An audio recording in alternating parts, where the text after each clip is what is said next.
Guiones y guionistas, capítulo 523. Hoy vamos a ver en qué consisten los modelos mentales, cómo podemos utilizarlos los guionistas y nos vamos a centrar en los modelos mentales que nos ayudan a escribir las estructuras de nuestras historias.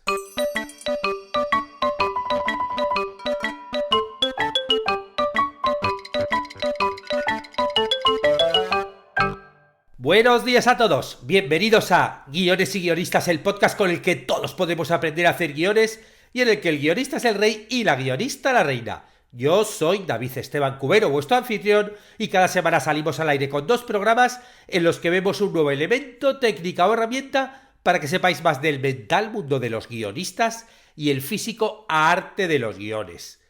¿Cómo podemos simplificar nuestros pensamientos sobre cómo crear historias? ¿Hay algunas estructuras mentales que nos puedan ayudar a escribir nuestros guiones? Muy bien, voy a dedicar 2 podcasts a hablar de modelos mentales para guionistas. Hoy vamos a ver modelos mentales para pensar en estructuras y en el próximo podcast vamos a ver modelos mentales para pensar en personajes. Y también vamos a ver, qué es esto de los modelos mentales, ¿no? Que últimamente se habla mucho y cómo para aplicar a muchos aspectos de la vida y que yo voy a traerlo al mundo de los guiones, que es un poco el objetivo siempre de este podcast. Pero antes, como siempre, recordaros que existe en internet una plataforma, cursosdeguion.com, donde vais a poder aprender todo lo necesario para escribir guiones y convertiros en guionistas. Si ese es vuestro objetivo, porque realmente para escribir guiones no hace falta ser un guionista profesional, porque cada vez hay más productos que necesitan un guión. Si tienes que escribir un vídeo para redes sociales, para tu página web, no hace falta ser un guionista profesional para tener esa necesidad de querer escribir guiones. Y de hecho, pues aquí ya tenemos más de 80 cursos y algunos de ellos nos ayudan, sí, a escribir cortos, largos, series, documentales, cómics, pero otros como por ejemplo los de storytelling o el de podcast que estamos publicando ahora, nos ayudan a contar otro tipo de historias. De hecho, el curso de creación de podcast que estamos haciendo, ya me habéis comentado, ¿no? Alguno que os estoy lanzando a preparar vuestro podcast, porque realmente es súper práctico, ¿no? Vemos desde el inicio, desde que tienes esa idea de cómo hacer tu podcast, hasta ahora, por ejemplo, que estamos publicando la clase número 13 y que nos enseña a cómo difundir nuestro podcast para llegar al mayor número de espectadores posible. Bueno, más que espectadores, de oyentes serían. Y antes de hablar de los modelos mentales, recordaros que esta semana, el día 1 de julio, va a subir el precio de la plataforma, de la suscripción. Quedan tan solo 2 días. Y esto es importante porque los antiguos suscriptores van a mantener el precio actual. Con lo cual, si estás pensando en aprovechar este verano si estás en el hemisferio norte o si estás como yo en el hemisferio sur este invierno, para lanzarte a escribir tus cosas, pues aprovecha la oportunidad porque nunca va a estar a un precio más económico que el actual. Y este precio se te va a mantener. Y pues además de los 80 cursos que te he dicho que hay, pues están los canvas de guión, el canvas de personajes, los planners, los generadores de historias, una comunidad en Discord. Con lo cual, pues aprovecha para suscribirte ahora a la plataforma que no te vas a arrepentir. Nos vamos ahora entonces con los modelos mentales, y que básicamente los modelos mentales son como atajos que te ayudan a pensar mejor. Porque en lugar de pensar sin estructura, ¿no? Cada vez que te tienes que enfrentar a un reto o te tienes que enfrentar a un problema, a una oportunidad, pues el modelo mental lo que te ayuda es a limitar las opciones en que puedas centrarte para que puedas pensar más rápido y tener mejores resultados. Estos modelos mentales te sirven para volcar una especie de concepto que sea más complejo. Pues tú lo desarmas, lo ordenas, de tal forma que vas a poder utilizarlo en tu día a día. Es decir, en el fondo son herramientas de productividad que te van a ayudar a ordenar este caos, ¿no? Porque lo que hacen es simplificar los sistemas. El primero que empezó a hablar de modelos mentales, ¿no? Fue Charlie Munger, o Munger, no sé cómo se dice, que es básicamente el socio de Warren Buffett, ¿no? Warren Buffett, el mayor inversionista de la historia. El caso es que, este socio, que es menos conocido, ya en los años 90 hizo una conferencia en que empezó a hablar de los modelos mentales. Porque, claro, él lo que dice es que los mejores pensadores tienen una especie como de caja de herramientas de modelos mentales. no solo de que sepan mucho, sino que tienen estos modelos mentales que les ayudan a sacar una herramienta u otra en función de la situación, en función de lo que necesitan. Como tienen varios modelos mentales, bueno, pues con mucha rapidez te sacan uno u otro para poder simplificar estas situaciones que son más complejas y razonarlas de una forma más fácil y tomar las mejores decisiones. Bueno, pues todo esto, que hay muchos podcasts, muchos libros, artículos que hablan de modelos mentales, yo he intentado acercarlo al mundo del guión y me he planteado, a ver, ¿cómo serían los modelos mentales para guionistas? Y entonces, a partir de ahí, he pensado que podríamos hablar de dos tipos de modelos mentales para guionistas. Los que te ayudan a pensar en estructuras, en la estructura de nuestras historias, y por otro lado, otro tipo de modelos mentales que te ayudan a trabajar o desarrollar los personajes. Y a partir de ahí, bueno, pues te voy a proponer en este acercamiento a los modelos mentales que podemos usar los guionistas, un podcast hoy en el que voy a hablar de estructuras y el podcast del jueves en el que hablaré de personajes, de modelos mentales que nos ayudan a pensar los personajes. Y en el podcast de hoy voy a reflexionar sobre dos modelos mentales que tienen que ver con la estructura de la historia. Y el tema es que no hay que elegir uno u otro, ¿no? El tema es, bueno, reflexionar sobre los dos tipos de modelos para que luego tú los utilices indistintamente según pues el guión que estés haciendo o según la etapa del guión en la que estés trabajando. El primero de estos modelos sería la estructura en actos. Hablo estructura en actos, no hablo de 3 actos, 5 actos, 4 actos, 8 actos, no. Estructurarlo en actos, ¿no? Nuestra historia, es decir, dividirla en partes más pequeñas, estas partes que podríamos llamar actos, que tienen una relación espacial y temporal determinada. Es decir, con relación espacial me refiero, por ejemplo, a páginas de guión y también a tiempo de pantalla, ¿no? Que se podría correlacionar eso, en tiempo de pantalla. Claro, este número de partes en la que podemos dividir nuestra historia va a depender de varios factores, ¿no? Pues va a depender obviamente del tiempo total de nuestro relato. No es lo mismo hablar de los actos en un cortometraje que en un largometraje de 2 horas y media. También depende del medio donde vaya a verse. No es lo mismo dividir, ¿no?, en actos un vídeo de YouTube de 5 minutos que vas a poner en YouTube que una serie que va a estar, por ejemplo, dividida por cortes de publicidad. También va a depender del teórico de turno, ¿no?, ya que hay teóricos que nos hablan de estructuras en 3 actos, en 5 actos, en 8 actos. Bueno, pues hay un poco de todo. Pero yo quiero ir un poco aquí al concepto, a estructurar en actos, que obviamente luego estos actos, aunque tengan una relación espacial, ¿no?, o temporal, tienen cierta correlación en historia. Porque luego pues va a haber ciertos nudos de la trama o plot points que te van a marcar estos inicios o finales de dichos actos, ¿no? Claro, si hablamos, ¿no?, de, por ejemplo, el teatro, claro, aquí estos actos han sido siempre explícitos, ¿no? Y venían marcados por la caída del telón, ¿no? Se bajaba el telón o había un oscuro. Por ejemplo, desde el Renacimiento hasta el siglo XVIII, las obras se dividían en 5 actos, ¿no?, con sus 5 bajones de telón, y luego ya en el siglo XIX se empezó a hablar ya de 2 o 3 actos, pero bueno, a lo mejor si es una obra corta se hablaría solamente de un único acto.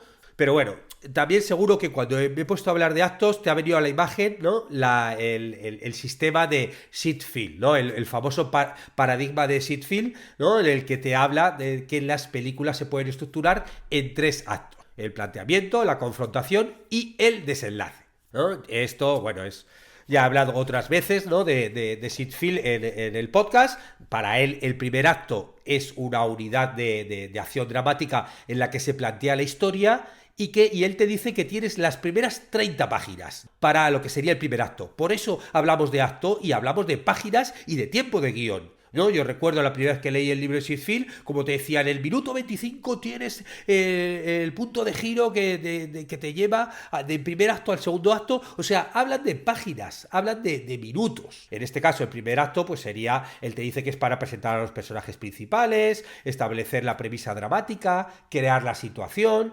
Luego él te dice que el segundo acto es una unidad de 60 páginas de extensión, ¿no? Otra vez hablando de espacio y de tiempo, que te enmarca lo que sería la confrontación, donde el protagonista, bueno, pues empieza a hacer frente a todos los obstáculos y los conflictos que le van surgiendo. para que satisfaga esa necesidad dramática. Y luego ese tercer acto, ¿no? Pues también te dice que son de 30 páginas de duración, bueno, pues se centra en el contexto de la resolución, para resolver esa historia, entendido como resolución, esa solución que desenreda todas esas tramas que hemos creado en la historia.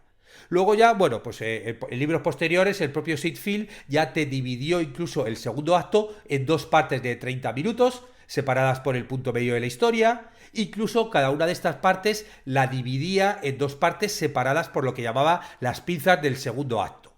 En resumidas cuentas, ¿no? Para Sid Field, básicamente cada 15 minutos de la historia tenía que haber un plot point o un nudo de la trama que te ayudase a impulsar la historia hacia adelante. Otro ejemplo de este modelo mental, ¿no? De actos serían las series televisivas, ¿no? que se dividen en 5 actos. Claro, y en este caso la estructura te viene dada por los cortes publicitarios y esa necesidad de crear cliffhangers antes de cada corte para incentivar a los espectadores a no cambiar de canal con la publicidad.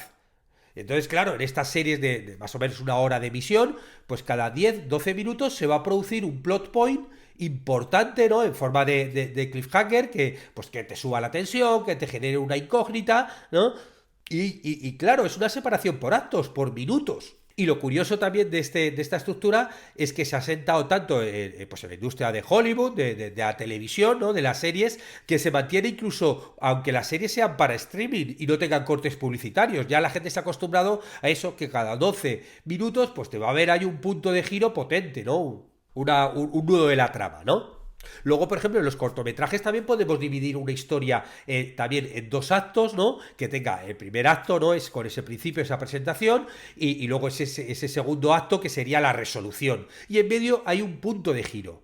Claro, obviamente para un cortometraje, como no tiene mucho tiempo, pues todo este segundo acto del que hablaba Sid Field, pues no estaría. Y claro, el tiempo aquí también de cada uno de estos dos actos va a depender de la duración del cortometraje, ya que no es lo mismo hacer un corto de 6 minutos, por ejemplo, que uno de 15 minutos. Pero bueno, lo importante es que entendamos que este modelo mental lo que nos propone es dividir la historia, ¿no? En actos, que tienen que ver con cierto criterio espacio-temporal. Incluso muchos de estos teóricos se atreven a decirte en qué página de tu guión tienes que meter ese plot point. El segundo modelo mental que os voy a presentar no se rige tanto por actos espaciotemporales, sino por etapas. Etapas por las que va a transitar su protagonista y, bueno, pues el modelo más conocido y un poco el originario de muchos modelos que le siguieron después es el viaje del héroe que originó Joseph Campbell. Bueno, el viaje del héroe, el monomito, realmente como lo llamó el antropólogo y mitólogo estadounidense Joseph Campbell, lo utiliza para definir esta estructura básica de muchos relatos épicos de todo el mundo. Lo que hizo Joseph Campbell es pues analizar cientos de mitos, de leyendas, desde Grecia, los incas, sagas islandesas, epopeyas en la India, y para buscar cuáles eran los puntos en común que tenían todas estas historias a partir de la antropología y a partir de la psicología, ¿no? Y así es como encontró esa especie de patrón que describió en su conocida obra El héroe de las 1000 caras, ¿no? Y ese patrón, bueno, ahí identificaba 17 pasos, ¿no? Que tenían todos estos relatos épicos y que se podían dividir en 3 etapas: la salida, la iniciación y el regreso. Luego, bueno, medio siglo más tarde, un especialista en análisis y estructura de guiones de Hollywood, Christopher Vogler, escribió un libro llamado El viaje del escritor, ¿no? El que estaba más orientado a esta industria del cine. Y lo que hacía era trasladar este lenguaje más académico de Campbell y esos ejemplos mitológicos a ejemplos modernos de películas clásicas y contemporáneas. Y lo que hizo Vogler fue retomar estas hipótesis de Campbell y crear esta estructura para escritores, para guionistas, que nos ayudase a escribir nuestras historias, y para eso lo que hizo fue reducir el monomito de Campbell de 17 pasos a 12 pasos, creando esta especie como de guía, de apoyo, esta hoja de ruta, ¿no? Que es, bueno, los 12 pasos del viaje del héroe que conocemos. Luego ha habido otros guionistas, otros teóricos, como por ejemplo Dan Harmon, ¿no? Que, claro, Dan Harmon es un guionista de televisión, ¿no? Guionista de series como Community o Rick and Morty, y lo que él intentaba es adaptar ya este modelo de 12 pasos a la hora de escribir sus guiones de episodios. Pero claro, se dio cuenta que como eran unos guiones muchos más cortos, pues no le entraban todas estas etapas del viaje del héroe. Y así fue como redujo estas 12 etapas a su modelo, que le llamó el embrión de la historia, The Story Embryo, que tiene solo 8 pasos. Fijaros el proceso, ¿no? Uno piensa en 17 pasos, otro lo reduce a 12, y aquí hay otro que por necesidad lo reduce a 8 pasos. Pero en el fondo, lo que nos importa para el podcast de hoy es que es el mismo modelo mental, ¿no? De etapas. Luego, por ejemplo, hay otros guionistas como Michael House o John Truby que también han creado sus modelos en torno a estas etapas a las que tiene que pasar un protagonista en su historia. Y luego, por ejemplo, pues eso, Michael House habla de un sistema en 6 pasos, ¿no? Para las tramas. John Truby propone un sistema en 22 pasos, pero lo importante es entender que este modelo mental no depende tanto de un desarrollo espaciotemporal, por páginas o por minutos, sino por etapas o pasos que tienen que pasar los personajes de nuestra historia, ¿no? Sobre todo el protagonista. Y luego hay otros autores que lo que hacen es mezclar estos dos modelos, ¿no? Creando modelos donde hablan de actos y de etapas, ¿no? Y hablo de guionistas como Blake Snyder o Eric Edson, que lo que hacen es eso, mezclar los modelos de actos con el de etapas para crear sus propios paradigmas. Porque, por ejemplo, Blake Snyder, en Salva el Gato, en Save the Cat, el famoso libro, que bueno, luego hizo algunos libros más, lo que hace es retomar estas teorías de Sid Field de los actos y, por otro lado, la de Christopher Vogler de las etapas y aporta sus propios elementos. Porque, claro, él lo que quería era buscar una forma práctica para presentar las historias de una forma más atractiva, ¿no? Y pensando un poco en eso, en vender los guiones, en vender las historias. Y él lo que te crea es la hoja de tiempos, ¿no? El beat sheet, ¿no? Blake Snyder, en la que te propone escribir una película en 15 pasos. 15 pasos, además, él tiene una hoja, pues eso, para escribirlos todos en una única página, los 15 pasos. Y lo curioso es que, claro, son 15 pasos, son 15 etapas, pero te está diciendo también en qué página de tu guión deberías tener como referencia, ¿no? Partiendo un guión de 110 páginas, pues eso, cada uno de estos pasos, en qué página de guión deberías hacerlo. Por eso te está mezclando los dos modelos mentales. Luego, bueno, existen incluso calculadoras para que, dependiendo de las páginas que vaya a tener tu guión, bueno, pues te dice en qué página tiene que estar cada una de estas etapas. Os he hablado también de Eric Edson, ¿no? Otro guionista, otro analista, que, bueno, él hizo un libro de Story Solution, 23 pasos, ¿no? Que deberían tener todos los héroes, ¿no? Y igual, aquí también te mezclan los actos con las etapas, con los distintos puntos donde tienen que pasar. Esto, si queréis profundizar más sobre lo que estoy hablando, pues nada, los que estáis suscritos a la plataforma, hay 2 cursos, el curso de estructuras narrativas y el curso de estructuras narrativas avanzado, en el que hablo de todas estas etapas, de Blake Snyder, de Eric Edson, de John Truby, bueno, pues de todo esto hablo ahí. Pero lo importante del podcast de hoy es que entendamos estos dos modelos mentales que te van a ayudar eso, a simplificar una historia para poder trabajar en la estructura. Y claro, nosotros como guionistas tenemos que conocerlos para que, dependiendo del momento en que estés de desarrollo, porque bueno, los vas a poder utilizar mientras estés desarrollando tu historia, pero a lo mejor, porque claro, esto no quiere decir que tengas que usarlos como plantillas, sino a lo mejor tú has escrito tu guión sin pensar mucho en ello, pero luego a la hora de analizar y reescribir tu historia, ahí puedes utilizarlos, estos modelos mentales, y decir, bueno, vale, ya he escrito mi historia, bueno, vamos a ver cómo encaja esto en el viaje del héroe, por ejemplo, o en los 3 actos. ¿Cuáles serían los 3 actos? O sea, esto cada guionista que lo utilice como quiera. Pero bueno, planteémonos como que hay 2 formas, 2 modelos mentales. Por actos, ¿no? Que te lo divide espaciotemporalmente, y luego por etapas, si queremos trabajar otro tipo de contenidos, ¿no? O meter a nuestro protagonista en esta transformación, ¿no? Que haríamos a lo largo de etapas. Bueno, en el siguiente podcast analizaré modelos mentales que tienen que ver con personajes. Si piensas que este podcast le puede ser útil a alguien, pues nada, compárteselo por redes sociales, envíale un WhatsApp, pásale el enlace de Spotify, de YouTube, de iTunes, donde quieras. Muchas gracias a los que lo hacéis o ponéis estrellas en iTunes o en Spotify, porque realmente ayudáis a que este podcast llegue a más gente. Muchas gracias también, obviamente, a los que os suscribís a los cursos de guión o contratáis las consultorías y mentorías, porque ayudáis a que este podcast se mantenga. Estaremos juntos los martes y jueves con nuevas técnicas, estrategias y análisis para que aprendamos entre todos a ser mejores guionistas. ¡Hasta pronto!